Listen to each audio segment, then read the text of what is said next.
Man shalla subha fi jama'atin, siapa yang sholat subuh berjamaah, kana fi dhimmatillah, maka dia dalam perlindungan Allah. Insyaallah kita hari ini semua dalam lindungan Allah Subhanahu wa taala. Man shalla subha fi jama'atin, siapa yang sholat subuh berjamaah, faka'annama shallal laila kullah, dia dapat pahala seperti sholat sepanjang malam. Bapak Ibu yang tidak saya sebut namanya, bukan saya tidak hormat, tapi karena saya tidak ingat. Mudah-mudahan kita selalu mengingat Allah Subhanahu wa taala. Di antara doa Nabi sallallahu alaihi wasallam, Allahumma barik li ummati fi bukuriha, berikan berkah pada umatku siapa yang paling awal bangun paginya. Jadi siapa yang paling awal, dialah yang paling banyak dapat keberkahan. Mudah-mudahan kita termasuk dalam golongan itu. Setelah itu kita melangkah ke masjid. Langkah pertama menghapus dosa, langkah kedua mengangkat derajat. Maka tadi kita pun sampai ke masjid, lalu kita melaksanakan idza dakhala ahadukumul masjidah, kalau kamu masuk masjid fala yajlis, jangan duduk hatta yusalli raka'ataini, sampai salat 2 rakaat. Salat sunat tahiyatul masjid, setiap kening yang kita tempelkan ke lantai-lantai masjid itu nanti akan menjadi saksi di hadapan Allah Subhanahu wa taala. Man shalla subha fi jama'atin, siapa yang salat subuh berjamaah, kana fi dhimmatillah, maka dia dalam perlindungan Allah. Insyaallah kita hari ini semua dalam lindungan Allah Subhanahu wa taala. Man shalla subha fi jama'atin, siapa yang salat subuh berjamaah, faka'annama shallal laila kullah, dia dapat pahala seperti salat sepanjang malam. Man shalla subha fi jama'atin, siapa yang salat subuh berjamaah, summa qa'ada yadhkurullah, lalu dia duduk berzikir mengingat Allah, tidak keluar masjid, hatta tatlu asy-syamsu, sampai terbit matahari. Terbit matahari ini, subuh ini di Semarang jam 5:11. Ustaz tahu dari mana? Saya nanya google.com. Tidak boleh sholat saat terbit matahari, saat tergelincir matahari, saat tenggelam matahari, karena itu disebut dengan waktu qarnai syaitan, 2 tanduk setan. Saat matahari terbit, datang setan menghampiri, nah, jadi waktu tanduk setan. Sampai qaida ramhin, setinggi tombak. Menurut ilmu astronomi, setinggi tombak itu 12 menit. Jadi 5:11 tambah 5:12 tambah 12 menit, lebih kurang 5:25, kita sudah lewat waktu terlarang, sudah boleh sholat sunat isyraq 2 rakaat. Sholat subuh berjamaah, duduk berzikir mengingat Allah sampai terbit matahari, lewatkan 12 menit, sholat sunat isyraq 2 rakaat. Faka'annama kanat lahu ka ajri hajjatin wa umrah, dapat pahala seperti haji dan umrah. Jadi kita insyaallah subuh ini dapat pahala haji dan umrah. Hadisnya ada dalam Sunan At-Tirmidzi, status hadisnya hadisun hasan, tidak ada ikhtilaf antar ulama tentang mengamalkan hadis hasan. Lalu kemudian kita melaksanakannya sendiri-sendiri, tidak berjamaah. Nanti ketika Bapak Ibu sholat sunat isyraq 2 rakaat, saat semuanya sholat, disitulah saya izin pulang. Mudah-mudahan amal kita ini diridhai Allah Subhanahu wa taala.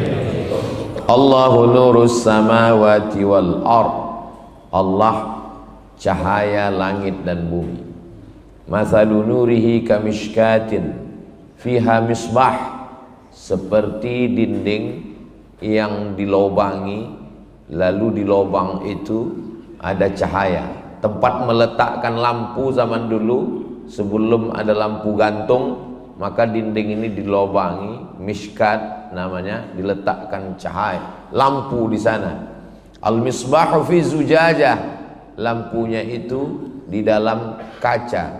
Az-zujajatu ka'annahu kaukabun durriyun, seperti bintang yang bercahaya. Yuqadu min syajaratin, cahayanya itu dari kayu, dan kayunya itu yudhi, cahaya la syarqiyah wala gharbiyah, cahayanya rata, tidak timur tidak ke barat, sampai memenuhi semuanya.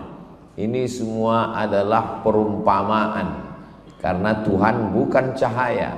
Allah itu walam yakul lahu kufuwan ahad, laisa kamitslihi syai'un. Jangan nanti ketika malam berzikir, saya Ustaz Somad dalam zikir saya tadi malam jam 2, tiba-tiba saya lihat di kamar saya cahaya. Di mana cahayanya? Di tubuh istri saya. Itu bukan Tuhan. Istrimu sedang memeriksa handphonemu. Kalau kita sedang berzikir, lalu tiba-tiba kita dalam pejam mata nampak cahaya terang, lalu kata dia itu Tuhan, maka ma khatara bibalik fallahu laisa kadzalik. Apa yang terlintas di pikiranmu, maka Allah tidak seperti itu. Itulah pentingnya kita mengkaji tauhid. Maka disusunlah oleh Imam Abul Hasan Al-Asy'ari yang disebut dengan sifat 20. Sifat 20 itu bukan batasan. Kenapa Allah dikaji dalam sifat 20? Memangnya sifat Allah itu cuma 20? 20 itu bukan sifat batasan. 20 itu adalah sifat yang disusun ulama untuk melakukan fit and proper test terhadap Tuhan. Sekarang ini yang mau jadi Tuhan itu menurut survei ada 4.000. Semuanya mau jadi Tuhan. Bagaimana cara menyeleksinya? Mana yang lulus, mana tidak? Yaitu sifat 20 itu. Jadi kalau ada orang mengaku melihat Tuhan, Tuhannya itu kata dia cahaya terang benderang dia lihat tadi malam, dan cahaya itu berkata, jangan sholat lagi karena kau sudah kuangkat menjadi wali. Bagaimana untuk menyatakan itu Tuhan atau tidak? Kembali pada sifat 20. Orang yang ngaji sifat 20 dengan satu sifat saja terbantahkan bahwa yang dia lihat itu bukan Tuhan. Dengan sifat apa? Wujud, qidam, baqa, kena pada pasal 4, mukhalafatuhu lil hawadis. Mukhalafatuhu lil hawadis. Dia tidak sama dengan makhluk, sedangkan cahaya adalah makhluk. Maka siapapun apapun yang sama dengan makhluk, maka dia bukan Allah Subhanahu wa taala. Itu maka masjid-masjid kalau bisa minimal buat kajiannya 3. Pertama kajian tauhid, kedua kajian fikih, ketiga kajian akhlak. Yang lain-lain itu tambahan. Dalam sepekan tauhid sifat 20, kitab yang paling tipis matan Aqidatul Awam, syarahnya Jala'ul Afham, syarah Aqidatul Awam yang ditulis oleh Syekh Sayyid Muhammad bin Alawi Al-Hasani Al-Maliki. Ketika beliau mengajar itu lalu disusun oleh murid beliau Kiai Ihya. Maka kitab itu bagus sekali, dari Jawa Timur, murid Sayyid Muhammad Alawi. Kalau mau di pondok-pondok dulu kami membaca, disusun oleh Imam, kitab namanya Ad-Dasuqi ala Ummil Barahin. Al-Azhar pun mengkaji itu. Ini untuk menafikan orang. Lalu apa makna cahaya di situ? Cahaya adalah kiasan.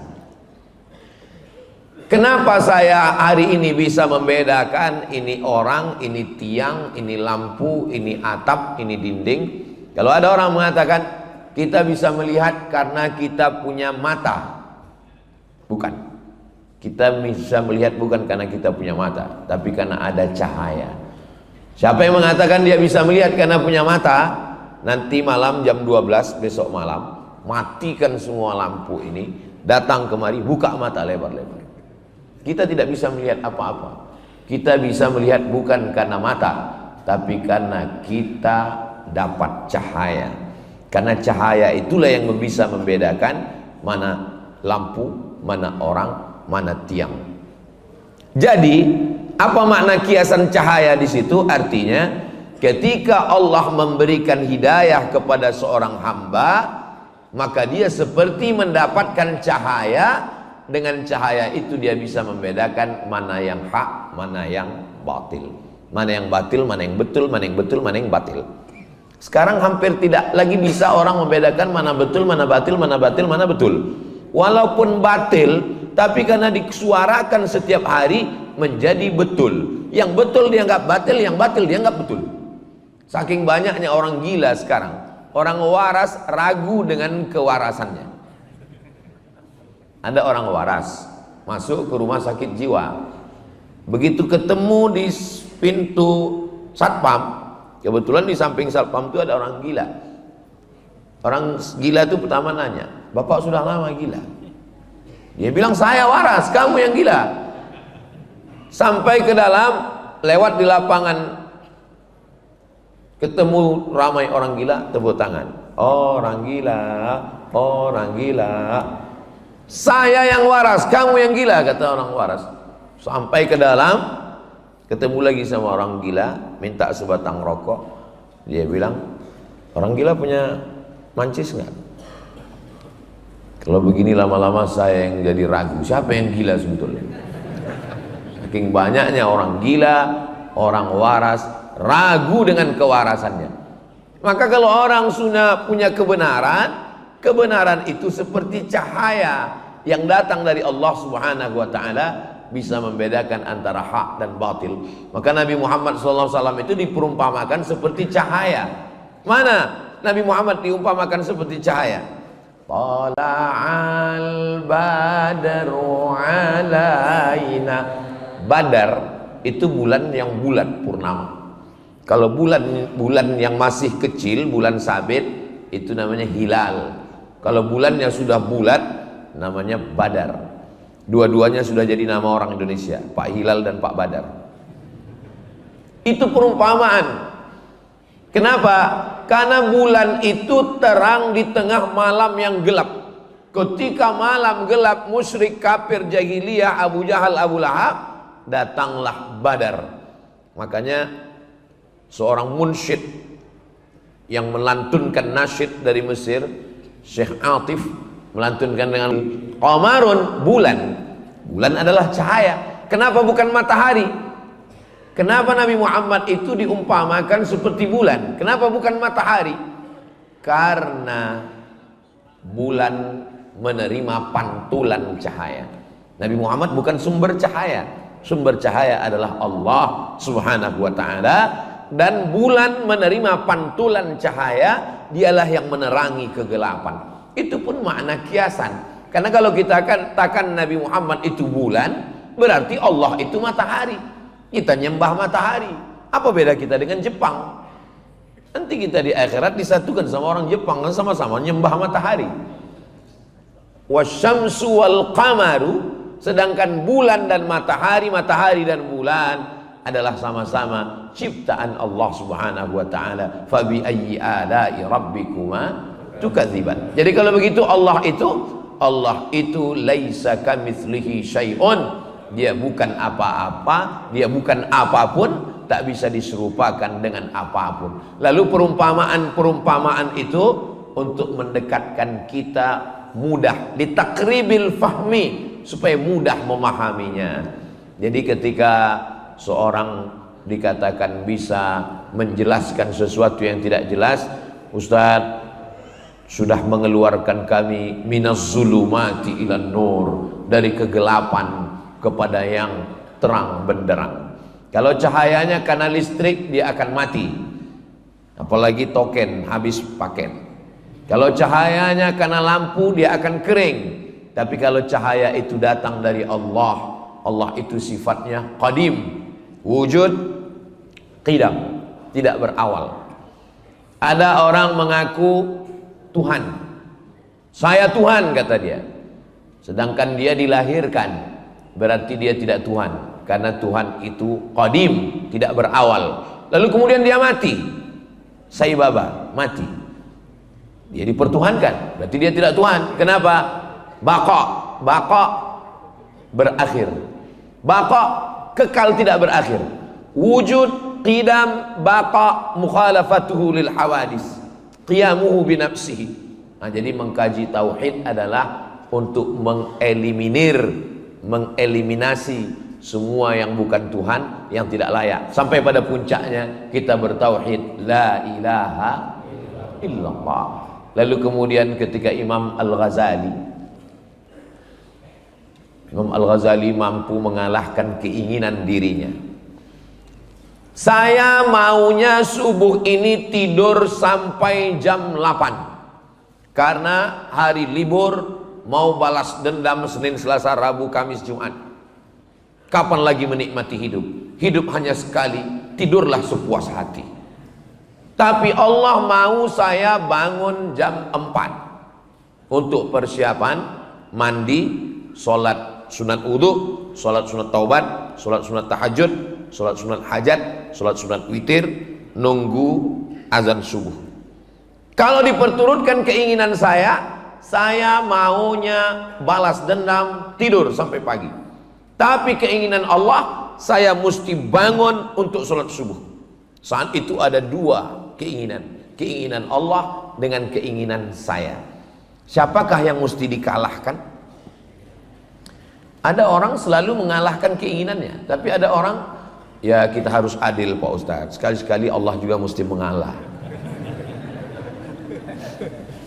Ketika saya mengalahkan keinginan saya, yang saya ikut adalah keinginan Allah, bertemunya keinginan saya dengan keinginan Allah, bahasa Arabnya taufik. Makanya selalu diucapkan semoga kita semuanya mendapat taufik. Lalu semua orang mengatakan alhamdulillah, ibu-ibu mengatakan alhamdulillah. Ada satu ibu diam aja, ditanya sama temannya, tadi saat semua bilang semoga dapat taufik, kamu kok diam aja? Saya sudah dapat gitu. Rupanya nama suaminya Pak Taufik. Mohon maaf Pak Taufik, diantar sini. Taufik artinya mampu mengalahkan keinginan sendiri, ikut keinginan Allah dalam segala hal. Saya maunya makan banyak, Allah tidak mau makan banyak. Kamu jangan makan banyak, kata Allah. Kulu, makanlah. Washrabu, minumlah. Wala tusrifu, jangan makan banyak. Ketika saya mampu mengalahkan nafsu makan saya dengan ikut keinginan Allah, saat itu sedang mendapatkan taufik. Alhamdulillah, subuh ini sudah mendapatkan taufik. Kenapa? Saya kalahkan keinginan saya, lalu saya ikut keinginan Allah. Nanti pas makan, saya kalahkan keinginan saya ikut kemauan Allah. Alhamdulillah. Pas menikah, maunya yang matanya biru, rambutnya rambut jagung, tinggi semampai. Tapi kata Allah bukan itu. Wala amatum musyrikatun khairon, budak hitam hamba sahaya lebih baik min musyrikatin, daripada yang cantik tapi dia musyrik, mempersekutukan Allah. Walau a'jabatskum, walaupun dia mengagumkan bagi kamu. Di saat itu saya melawan hawa nafsu saya. Kalau saya perturutkan hawa nafsu saya turutkan yang ini. Tapi kalau saya kalahkan, berarti dapat taufik. Sudah 3 kali dapat taufik.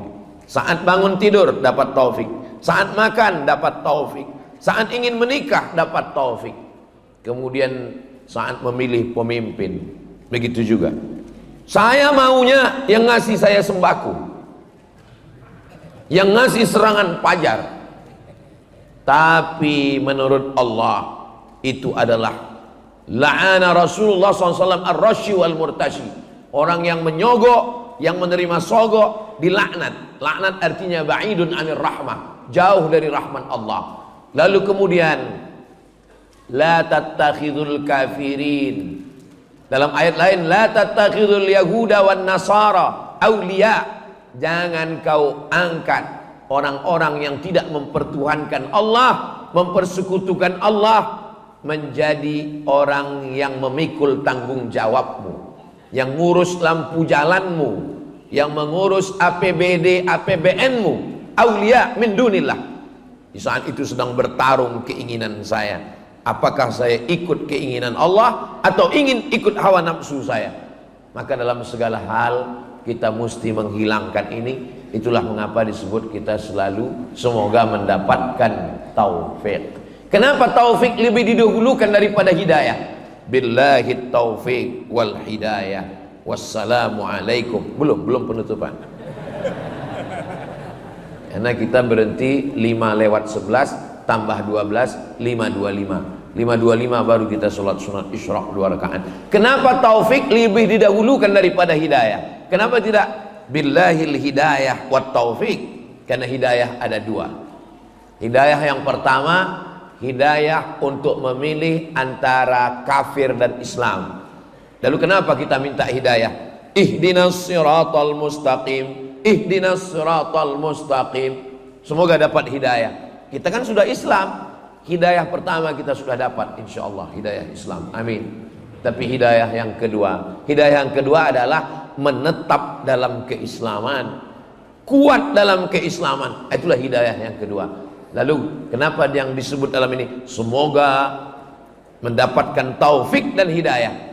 Setelah kita mendapatkan taufik bangun jam 4, walaupun ada jam 2, jam 3. Setelah mendapatkan taufik makan tidak terlalu banyak, ikut Allah. Setelah mendapatkan taufik menikah dengan orang beriman. Setelah mendapatkan taufik memilih pemimpin yang beriman. Lalu kemudian dia istiqomah dalam itu. Itu yang disebut dengan hidayah. Kalau tidak nanti orang bingung. Kenapa kita subuh minta hidayah? Ihdinas siratal mustaqim, ihdinas siratal mustaqim. Di Masjid At-Taufik ini 3 kali lagi minta hidayah. Allahumma hdina fi man hadait. Hidayah apa? Kita kan sudah Islam. Hidayah menetap dalam kebenaran. Doakan supaya Ustaz Somad yang ceramah ini dapat dua-duanya, taufik dan hidayah. Inilah tulusnya jamaah ini. Padahal yang saya minta kan saya. Kenapa mereka semuanya setuju amin? Karena ketika kita mendoakan saudara kita, Allah kirimkan malaikat. Apa kata Allah? Hai malaikat, mereka yang mendoakan orang lain, ucapkan amin. Lalu malaikat itu mengatakan amin walaka mithluh, kabulkan doa orang ini, engkau dapat yang sama seperti yang engkau doakan.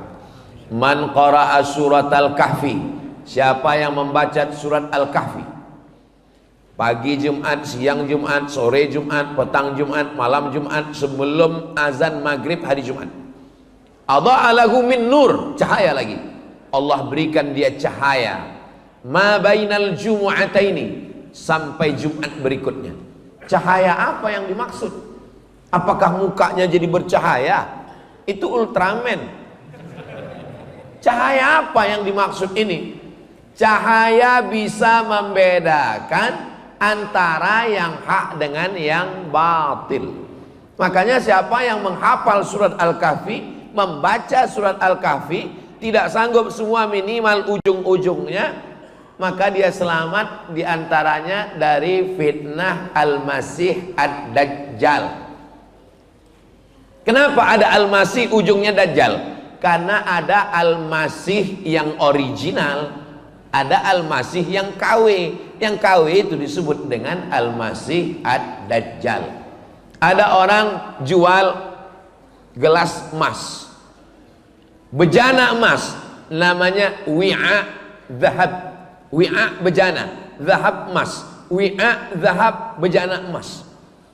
Yang satu lagi jual mirip seperti emas, tapi dia kasih tahu, mohon maaf ya Pak Ustadz, ini bukan emas, ini cuman sepuh, disepuh dengan warna emas. Maka orang Arab menyebutnya wi'a mudajjal. Jadi jangan katakan nanti ini ada gelang, ini gelang emas, yang ini gelang dajjal.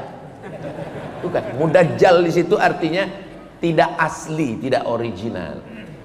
Jadi jangan nanti ada Ustadz, kan ada Ustadz Somad, ada orang yang bilang ini Ustadz Somad Dajjal, mirip Ustadz Somad. Dia mirip seperti Nabi Isa. 3 sifat dia mirip seperti Nabi Isa. Saat dia suruh langit, apa kata dia? Ya sama imtiri, wahai langit turunkan hujan. Betul-betul turun hujan. Dia katakan ke tanah, ya ard umbuti, wahai bumi tumbuh tanaman. Lalu kemudian ada orang mati, dia katakan ya mayyit qum, wahai mayat berdiri, langsung tegak. Lalu semua orang mengatakan dialah Al-Masih, padahal dia Al-Masih Dajjal, dia bukan Al-Masih yang asli. Makanya sebelum salam tadi kita minta Allahumma inni a'udzubika min adzabi jahannam wa min adzabil qabri wa min fitnatil mahya wal mamat wa min syarri fitnatil masihid dajjal. Sekarang Al-Masih Ad-Dajjal itu belum datang. Yang datang-datang itu sekarang baru Al-Masih Ad-Dajjal KW99. Itu aja banyak yang tertipu orang. Bagaimana kalau yang Al-Masih Ad-Dajjalnya itu betul-betul datang? Nauzubillah. Mudah-mudahan kita terpelihara, terjaga. Kalau bisa sebelum dia datang kita udah mati duluan. Ini banyak orang yang nantang-nantang, mana Dajjal itu mana? Malah ada yang ngejek-ngejek. Ustaz katanya manusia bisa ke bulan, bisa ke planet. Terus nanti kalau semua pindah ke Mars, Dajjal di sini kecewa dong. Ada tuh saya tonton di video. Jadi sekarang orang jadikan agama ini sebagai lucu-lucuan. Sampai masanya nanti dia datang yang benar-benar serius baru dia tahu. Saudaraku yang dimuliakan Allah Subhanahu wa taala, maka cahaya ketika kita bisa mengalahkan hawa nafsu. Di zaman Umar bin Khattab ada seorang laki-laki yang bisa tahu apa yang niat tamunya datang. Tamunya datang, dia kasih tahu, kamu pasti mau melakukan ini. Lalu kemudian datang Umar bin Khattab. Kata dia, Umar bin Khattab, kamu datang pasti mau membunuh saya. Kata Umar bin Khattab, kamu tahu dari mana? Kamu masuk Islam, kata Umar bin Khattab. Kata dia, tunggu 3 hari. Karena memang dalam Islam tunggu 3 hari. Lalu kemudian setelah 3 hari dia datang kepada Umar, dia katakan asyhadu an la ilaha illallah wa asyhadu anna muhammadar rasulullah. Riwayat ini diceritakan oleh Syekh Ali Jum'ah. Ketika ditanya kepada dia, kenapa kamu bersyahadat setelah 3 hari? Karena saya selalu melawan hawa nafsu saya. Kalau nafsu saya mengatakan makan, saya enggak makan. Kalau nafsu saya mengatakan pergi, saya tidak pergi. Kalau nafsu saya mengatakan perang, saya tidak perang. Apapun yang dikatakan hawa nafsu saya lawan. Akhirnya saya bisa melihat sesuatu yang tidak dilihat manusia. Ini jawaban kenapa pendeta-pendeta yang tidak makan, tidak minum, tidak menikah, firasatnya tajam. Kenapa? Karena siapapun yang melawan hawa nafsunya, firasatnya akan tajam, bisa melihat sesuatu yang tidak dilihat manusia biasa. Itu terjadi pada Umar bin Khattab. Lalu kemudian ditanya ke dia, kenapa kamu masuk Islam? Karena hawa nafsu saya mengatakan jangan masuk Islam.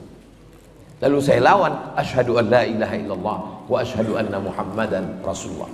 Jadi kalau ada di antara kita ini bercita-cita, cita-citanya nggak terlalu tinggi, cuman ingin tahu tamunya mau apa. Udah aja, nggak usah makan, nggak usah minum, tapi kue yang udah dapat boleh dimakan. Jangan gara-gara ini Ustadz ini kayaknya nyindir, jangan. Tapi kalau mau tahu tamunya mau apa, jangan dulu, tahan dulu. Apapun yang bisikan hawa nafsu jangan. Seandainya Ustadz Abdul Somad dikasih Allah kemampuan untuk tahu hati orang, tahu niat tamu mau apa, Ustadz mau atau enggak? Saya enggak mau. Kenapa? Karena dengan tahunya saya niat tamu itu, saya lah jadi enggak tulus. Saya jadi tahu tamu ini mau minta endorse mau pilkada misalnya. Lebih baik saya nggak tahu niat tamu itu apa, sehingga saya bisa kasih dia minum, saya bisa ngobrol dengan nyantai, lebih baik.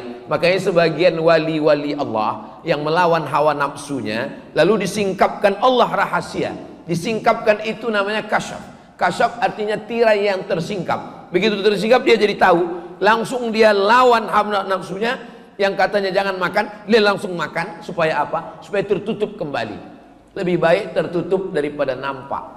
Ini banyak orang sekarang sengaja nggak makan, nggak minum, nggak tidur, nggak nikah. Supaya apa? Supaya tahu apa yang terjadi.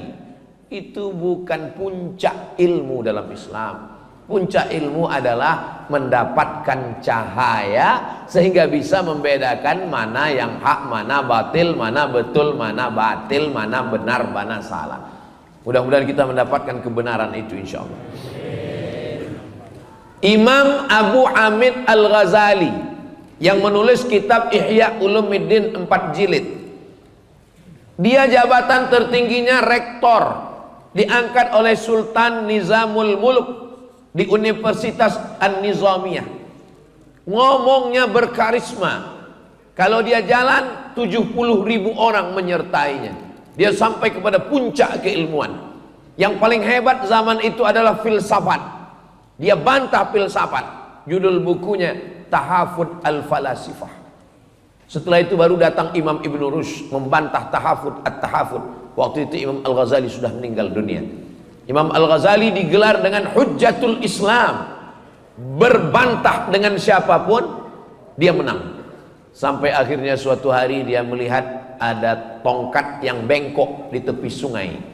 Ada tongkat kayu, dia lihat bengkok. Ternyata setelah ditarik, lurus.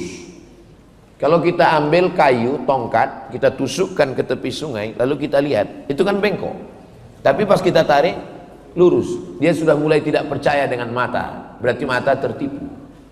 Mata yang melihat ini menipu. Apalagi zaman sekarang, dilihat dari jauh putih, rupanya skincare. Mohon maaf ibu, saya kira nggak ada ibu-ibu. Jadi mata ternyata menipu. Telinga juga begitu. Kita dengar lagu, enak sekali. Begitu dihilangkan sound musiknya, dihilangkan, hancur babak belur. Telinga menipu, tertipu. Mata tertipu. Kalau begitu saya tinggalkan semua yang menipu ini. Imam Abu Hamid Al-Ghazali meninggalkan jabatan rektor, meninggalkan popularitas, 70.000 follower dia tinggalkan. Akhirnya dia berkhalwat. Khalwat artinya bersunyi-sunyi dengan Allah Subhanahu wa taala di menara Masjid Jami' Umawi, sampai sudut itu disebut dengan Zawiyah Al-Ghazali, pojok Imam Al-Ghazali. Lalu berapa lama dia di sana? 11 tahun. Setelah itu dia sampai kepada level yang tertinggi disebut dengan ma'rifah. Ma'rifah artinya puncak ilmu pengetahuan. Lalu orang bertanya kepada dia, "Kamu sudah sampai kepada ma'rifah Al-Ghazali?" "Ya." "Apa al-ma'rifah itu?" Imam Al-Ghazali mengatakan, "Nurun yaqdhifullahu fi qalbi 'abdi." Cahaya yang ditembakkan ke hati seorang hamba. Hanya sampai itu saja. Cahaya yang ditembakkan ke dalam hati seorang hamba. Dengan cahaya itu bisa membedakan mana yang hak, mana yang batil. Sekarang yang disebut dengan kebenaran itu apa? Kebenaran itu kalau dilakukan oleh tokoh terkenal, walaupun salah berarti benar. Kebenaran itu apa? Kebenaran itu kalau dilakukan semua orang, semua yang viral benar, walaupun salah. Orang tidak lagi dapat cahaya. Makanya di antara doa tahajud, Allahumma ja'al fi qalbi nura, wa fi sam'i nura, wa fi basari nura, wa an yamini nura, wa an yasari nura, wa min amami nura, wa min khalfi nura, wa min fawqi nura. Bunyi, berarti matahari sudah terbit. Setiap bunyi terbit matahari. Setiap bunyi terbit matahari. Setiap bunyi terbit matahari. Suatu hari dia nggak bunyi, matahari terbit. Baterainya habis. Orang sudah terjebak pada hukum sesuatu terjadi sesuatu. Kalau sudah begini, padahal itu belum tentu benar. Itu hanya kebenaran yang diciptakan oleh manusia. Kalau dia bunyi, berarti terbit matahari. Gimana kalau dia tidak bunyi? Matahari tetap terbit. Jangan terjebak pada hukum yang dibuat oleh manusia. Maka kita minta cahaya dari Allah. Nurun, cahaya yang ditembakkan ke dalam hati seorang hamba, sehingga dengan itu saya bisa mengetahui mana yang benar, mana yang salah. Membaca surat Al-Kahfi supaya ingin dapat cahaya. Doa tahajud supaya dapat cahaya. Berzikir supaya dapat cahaya. Cahaya yang dimaksud adalah cahaya kebenaran, sehingga kita bisa memilah dan memilih mana rambut, mana hijau, mana asli, mana palsu, mana Al-Masih Isa, mana Al-Masih Dajjal. Mudah-mudahan kita sampai hari ini, sampai anak cucu kita, sampai hari kiamat dapat cahaya itu insyaallah. Nah, siapa yang sudah dapat cahaya, jaga. Dengan apa menjaganya? Dengan berjamaah. Jangan sendirian. Man syadza syadza finnar. Siapa yang sendirian masuk neraka. Alaikum bil jamaah. Hendaklah kamu berjamaah. Iyyakum wal furqah. Jangan sendirian. Jamaah itu ada pemimpinnya. Idza kuntum salasatan fi safarin. Kalau kamu 3 orang musafir, falyu'ammirahum ahadahum. Maka angkat satu pemimpin. Saya selama 4 hari ini musafir.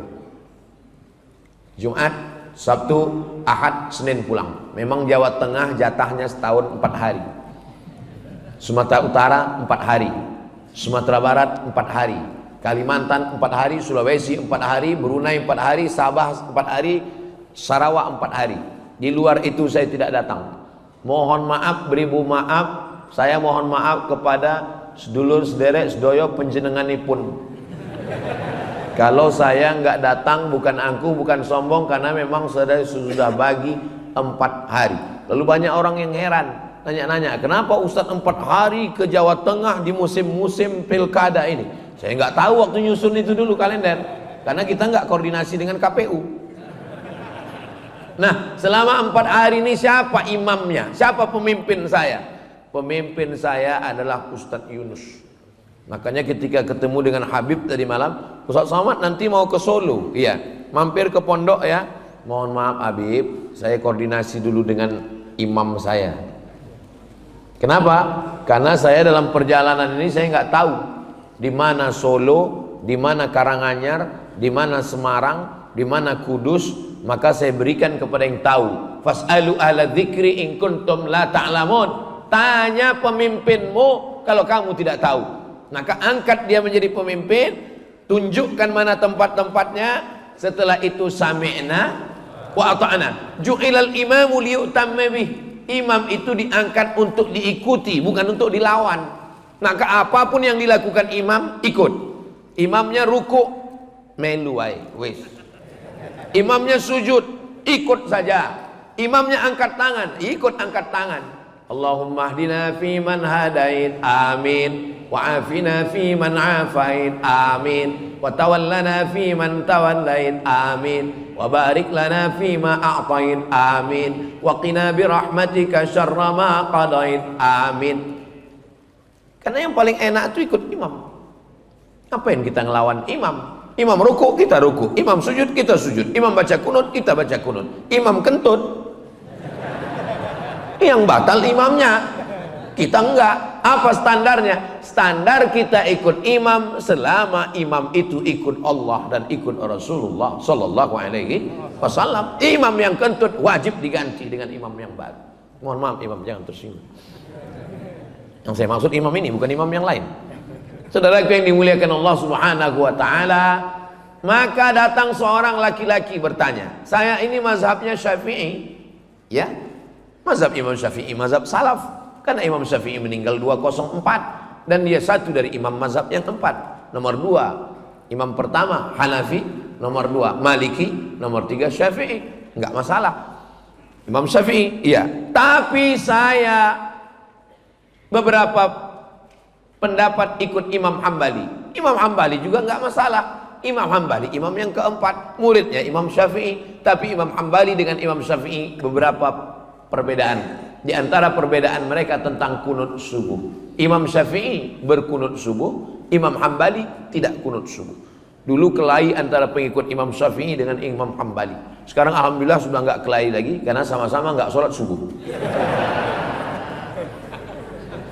Datang satu pengikut Imam Hambali. Saya ini ikut Imam Hambali. Ya, saya enggak kunut subuh. Iya, karena Imam Hambali tidak kunut subuh. Bagaimana kalau saya pulang kampung, ternyata di masjid itu yang jadi imamnya adalah mazhab Syafi'i. Kata Imam Hambali, kalau dia baca doa kunut, angkat tanganmu dan ucapkan amin. Paling enak ngikut imam. Sekarang banyak makmum nggak ikut imam. Imam mengangkat tangan, Allahumma hdina fi man hadait. Imam Hambali sendiri mengikut Imam Syafi'i. Apakah hanya karena berbeda mazhab lalu kelahi? Coba baca dalam Manaqib Imam Hambali, Imam Ahmad bin Hanbal, meninggal tahun 241, makamnya di Baghdad. Apa kata Imam Ahmad bin Hanbal? Da'autu lisyafi'i fi salati arba'ina sanah. Saya mendoakan Imam Syafi'i dalam solat saya 40 tahun. Dalam solat, bukan di luar solat, bukan setelah solat. Dalam solat saya doakan Imam Syafi'i. Bunyi doanya, Rabbil firli wali walidayya wali Muhammad bin Idris Asy-Syafi'i. Padahal mereka berbeda. Saya tidak minta Bapak Ibu doakan saya 40 tahun, tidak 4 tahun, tidak 4 bulan, tidak 4 hari, tidak 4 kali, sekali pun jadilah. Rabbighfirli wali walidayya wali Abdus Somad. Ampunkan aku, ampunkan kedua orang tuaku, ampunkan Ustadz Abdul Somad. Sekali bisa alhamdulillah, sekali nggak bisa. Ini Semarang ini dekat laut kan? Saudaraku yang dimuliakan Allah Subhanahu wa taala, maka berbeda mazhab, selama ada dalilnya ikutilah. Ulama besar Saudi Arabia namanya Syekh Ibnu Utsaimin. Lalu ditanya sama jamaahnya, Syekh Ibnu Utsaimin, ya, apa hukumnya membacakan Yasin pada orang yang sakratul maut? Yasin wal Qur'anil Hakim, innaka laminal mursalin ala siratim mustaqim. Kata Syekh Ibnu Utsaimin, ada hadis bunyinya, inna likulli syai'in qalban, segala sesuatu punya hati, wa qalbul Qur'an Yasin, hatinya Al-Quran adalah Yasin. Iqra'uha ala mautakum, bacakan kepada orang yang meninggal. Ulama yang mengatakan hadis ini sahih, maka dia bacakan, maka perbuatannya itu sunnah, karena menurut dia ini hadisnya sahih. Orang yang tidak mengakui hadis ini, dia mengatakan perbuatan itu bid'ah. Artinya apa? Satu perbuatan bisa sunnah menurut sebagian orang, bisa bid'ah menurut sebagian orang. Tidak sepakat orang. Jadi kalau saya ditanya, menurut Ustaz Somad, membacakan surat Yasin untuk orang meninggal itu apa? Menurut saya sunnah, karena saya mengikut ulama yang mensahihkan hadis itu. Tapi menurut teman saya itu bid'ah. Iya bid'ah menurut dia. Dia tidak bisa bid'ahkan saya. Karena kalau dia katakan, Abdul Somad kau pelaku bid'ah, bid'ah berarti dolalah, dolalah berarti finnar. Itu sama artinya dia mengatakan kau Abdul Somad masuk neraka, nerakaku bukan nerakamu. Bagi engkau aku bid'ah, tapi tidak. Ada hal-hal yang kita sepakat. Kalau kita tidak sepakat dengan sesuatu, maka itu disebut dengan khilafiyah. Ini perbedaan mazhab. Tapi sholat subuhnya wajib. Masalah kunutnya khilafiyah, masalah usollinya khilafiyah, masalah zikir setelah sholat menurut mazhab Hambali jahar, subhanallah subhanallah subhanallah. Menurut mazhab Syafi'i jahar untuk ngajar makmum. Kalau makmumnya sudah paham, sir. Ustaz Somad kalau jadi imam zikirnya jahar apa sir? Saya jahar. Kenapa jahar? Karena makmum saya 3. Yang pertama, mu'allaf yang baru masuk Islam. Dia nggak tahu bacaannya. Yang kedua, anak kecil yang datang. Anak kecil. Setelah pulang nanti dia ditanya sama ibunya. Tadi zikirnya apa nak? Nah dia nggak dengar. Kalau dia dengar pasti dia jawab subhanallah, subhanallah, subhanallah. Anak, Masya Allah. Yang ketiga, dia bukan anak kecil. Dia juga bukan mu'allaf. Tapi subuh ini, inilah subuh pertama kali dia sholat. Dan dia nggak tahu bacaannya. Maka saya jaharkan itu untuk mengajar makmum. Makmum kan udah tahu Pak Ustadz. Sebelum angkat takbiratul ihram, apa kata imam? Sawus sufuf, luruskan saf. Apakah ada orang Islam yang nggak tahu?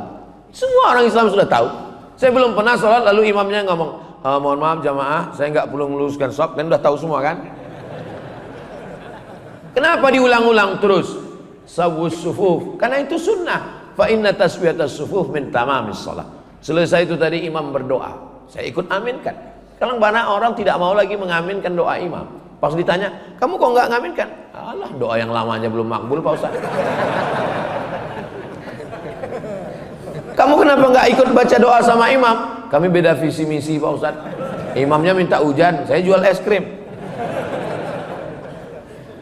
Yang kita mintakan itu bukan hujannya, rahmatnya. Rahmat yang diturunkan Allah Subhanahu wa taala. Kenapa Ustaz ikut amin dengan imam tadi?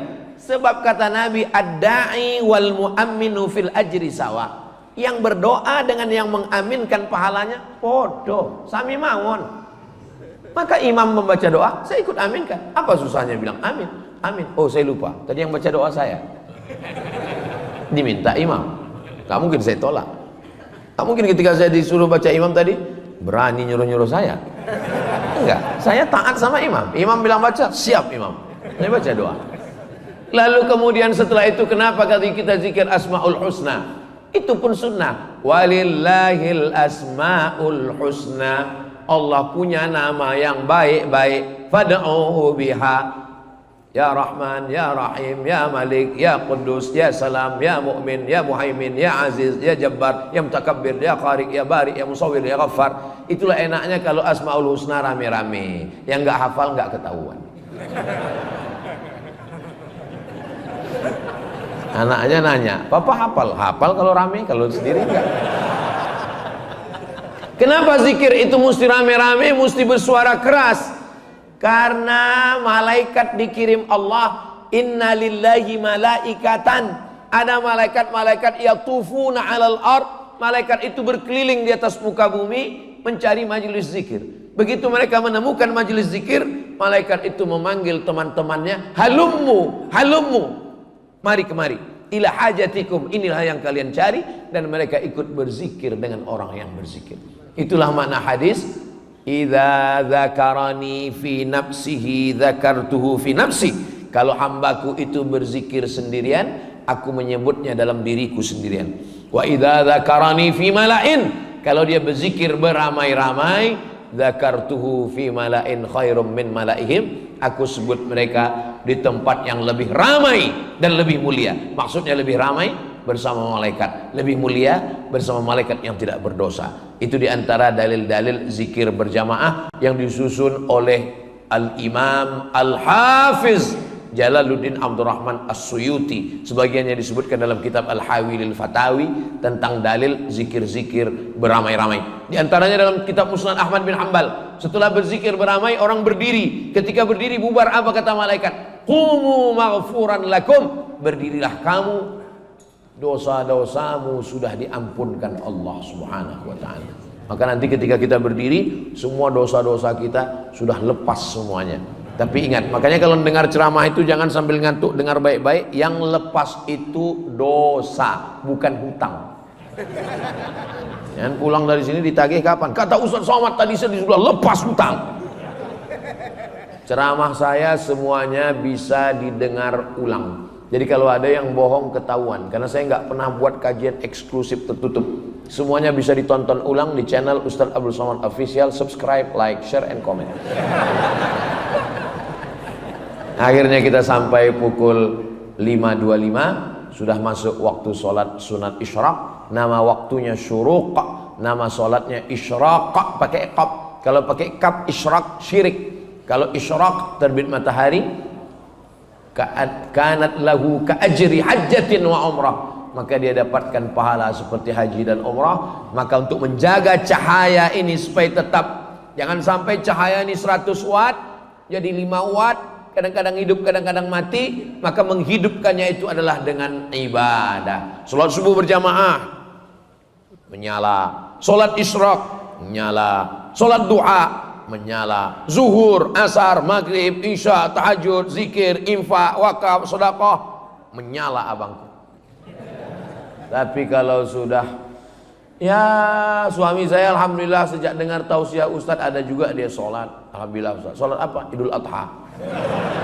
Itu pun karena ke masjid mau ngambil kupon kurban. Itu susah mau diselamatkan cahayanya.